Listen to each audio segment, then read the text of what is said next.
Welcome sa Panlasang Pinoy. Magluluto tayo ng kadyos, baboy at langka. Kilala rin ito sa tawag na KBL. Ito yung mga ingredients na gagamitin natin. Pata, unripe jackfruit, pigeon peas or kadyos, sea salt, ground black pepper, talbos ng kamote, sinigang mix, lemongrass, at beef cube. Gagamit din tayo dito ng water. Umpisa na natin. Magpapakululan tayo ng water. And then, ilalagay natin yung konting salt.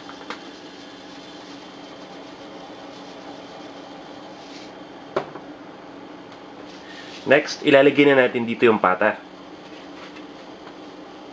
Ito yung pata ng baboy.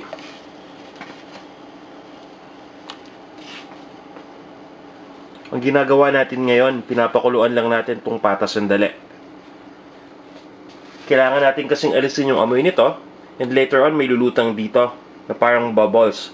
Ang tawag dito, scums. So kailangan din tanggalin natin nun. After nating mapakuluan sandali, itatapon lang natin yung tubig. Then, lalagyan natin ito ng panibagong tubig at itutuloy natin yung pagpapakulo. Now, importante na yung pagpapakulo natin ng umpisa sandali lang, para hindi matanggal lahat ng lasa. And don't worry, kasi gagamit tayo dito ng beef cube or kung meron kayong pork cube, pwede nyo gamitin yun para sumuporta dito sa lasa ng ating dish.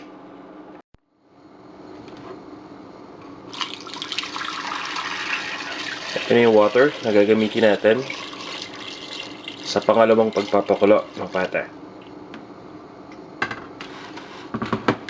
Hintayin lang natin na kumulutong liquid. Then, ilalagay na natin yung lemongrass at yung beef cube o yung pork cube. Pwede na natin ilagay yung lemongrass at yung beef cube. Then, lulutuin lang natin to hanggang sa lumambot na itong pata. Once na medyo malambot na yung pata, pwede na natin ilagay yung kadyos o yung pigeon pea. Ang gamit kong pigeon pea, yung dried, so matagas ito. So, ang ginawa ko, binabad ko muna siya sa water overnight para lumambot ng konti. O nga pala, medyo matagal din maluto tong pigeon pea or tong kadyos. So, dapat magbibigay tayo ng extra time para maluto ito. So, once na nilagay na natin, papabayaan nating mag-reboil ulit ito at isisimmer lang natin hanggang sa maluto na yung kadyos. Now, pwede na natin ilagay yung pampaasim. Ang gamit natin dito, yung sinigang sa sampalok mix. Pero originally, ang ginagamit dito ay yung batuan, isa itong maasim na prutas. So, since hindi available dito yan, pwede natin gamitin yung sampalok mix as an alternative. Lalagyan din natin ng salt at ng ground black pepper. Then, ihahalo na natin yung langka. Lulutuin lang natin to for a few more minutes.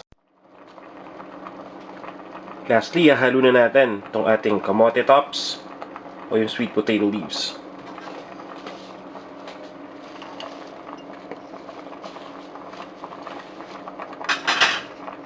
Since madaling maluto to, pwede na natin i-turn off yung heat.